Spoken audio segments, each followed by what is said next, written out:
Hey guys, so I just wanted to update you on how it's going and how today's challenges are, and today's blessings, I guess. We're almost at 20,000 rand, right? So we're so close to 10%. I want to thank everybody that's donated and everybody that's continuing to share. I know that sometimes people do get campaign fatigue and you get tired of hearing the same story over and over again. Okay, I get it. Please can we keep sharing? Please can you keep donating? And I'm so grateful to everybody that is. You've become sort of part of a team, and the feedback that I'm getting, and those of you that are talking to me, and those of you that are submitting to bigger platforms just to get my story out there, I'm so grateful.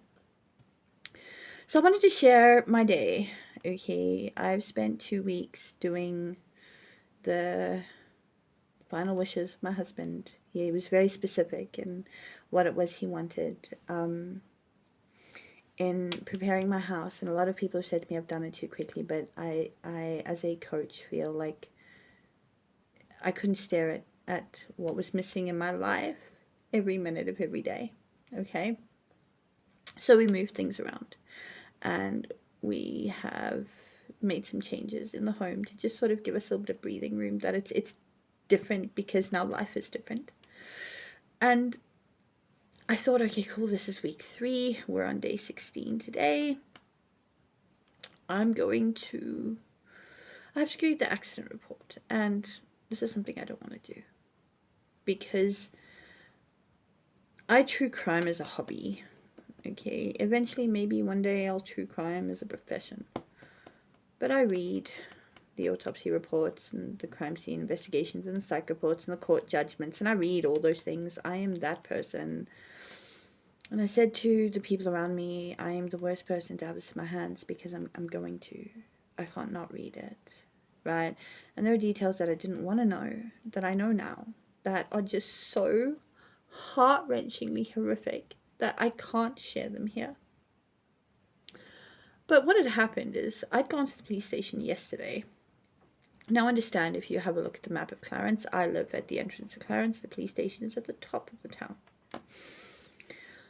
I went yesterday and they said unfortunately the financial team is only in on a Monday to Friday, so you have to come in during the week because you got to pay like a whole 6 rand, like it's massive.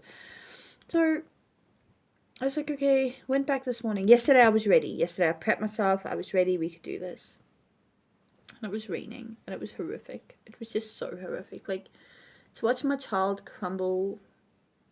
It's raining and we don't have a choice. And today we march off up to the police station. We're ready. We've got this. To get there, and I realized that I brought none of the paperwork with me. I didn't even have my ID on me. Willow looked at me like, if looks could kill, I was done. She was like so done with me. She was like, we just walked that entire hill because it's uphill all the way. And the way she looks at me, I was like, oh my God. Okay, now we've got to do the police report and we've still got to go grocery shopping. So I said, okay, well, let's go do the grocery shopping and then we'll go home and we will then collect the paperwork and come back. Now, the thing is, I can only buy what we're having each day because that's as much as we can carry, okay? I don't have access to a Checkers. I have a Spar, right? So I am really paying for my food, okay? I don't have options. That's all I've got. So they charge what they want, okay? I know CPA, I know, but no, they charge what they want. So I'm paying a lot for food. And we have to do each day. You can see I've cried a lot today.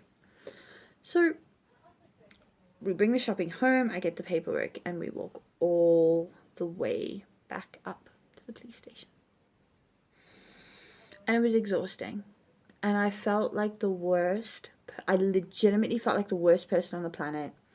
Because my one child is like gung-ho fitness. My other child is like, just let me draw a picture. Like, I can rap, I can make artwork, don't make me exercise. And here I'm dragging this poor 11-year-old girl, okay, up this hill twice.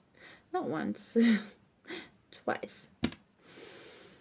It was hard. And I kept apologizing the whole way. I'm like, girls, I'm so sorry. Girls, I'm so sorry. And they're being so strong. They're like, Mom, accidents happen. It's okay. It was a mistake. And they're really giving me grace. They were just so together about it all. And I got the paperwork, and we came home, and then I had to work. And, it's 7:20. I've just finished work. And it's been a day. I'm supposed to do other videos for social media for my business, and I'm just not getting to it. I thought I would do it this morning, but even though I barely sleep anymore now that Charles is not here, I had other things happen in the morning that derailed my entire day, and I kind of feel like it's like God's plan to just derail every single day I try. So I'm hoping tomorrow's a little bit more normal in the sense of that my children do their schoolwork because they are homeschooled, but they do their schoolwork, and I do my work, and then we do our grocery shopping, which I have to allocate 2 hours of my day for. Okay, so it's 2 hours I'm not working. And we go and we do our grocery shopping, and then I come home and I work again. And then the same as tonight, I have a break where I make the kids dinner, and then I go back to work. It would be so much easier if the grocery shopping was a 30-minute trip. It would be so much easier if I could say to my child, just wait in the car, it's okay, you don't have to come in. Not, girl, I understand you're not feeling well. I understand it's that time of the month. I understand you got some shit going on. I understand you're sad about Dad, but you gotta put your big girl panties on. We gotta walk up that mountain. I wish I didn't have to.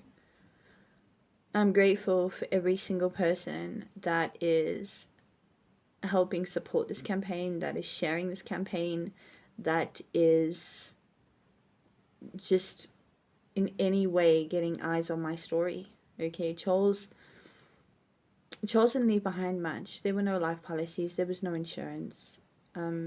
Charles gave up a thriving business in Johannesburg to come to Clarence on a whim. And it hadn't turned around for him yet from a business perspective. And he did work, and he had a job. But people have asked me, funeral policies, life policies, insurance. I'm like, there was none of that. There was none of that.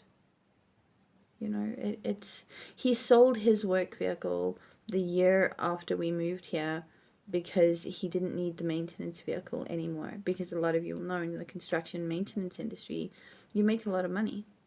But there's 15 guys in Clarence doing that. We didn't need a 16th and a 17th and an 18th, right? So he moved into other things to just keep bread on the table.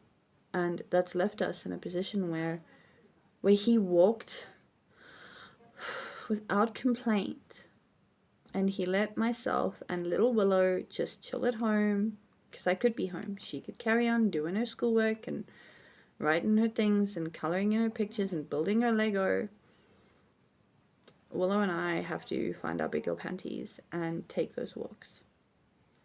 And today was hard. Today was really hard. I have cried a lot. There are a couple of people that know you've had me on the phone and you have made me cry. Not out of malice, but out of absolute compassion and empathy. And I am so grateful.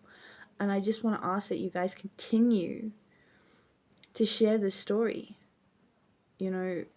For the girls' sake, that we make them comfortable. They deserve more than what they're getting right now. They lost their dad and they're babies.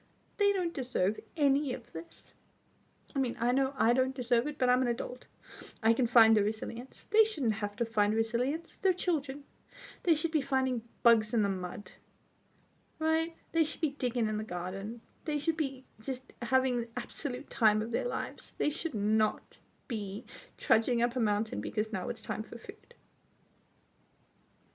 So I thank you all for sharing, for donating, and please keep my story out there.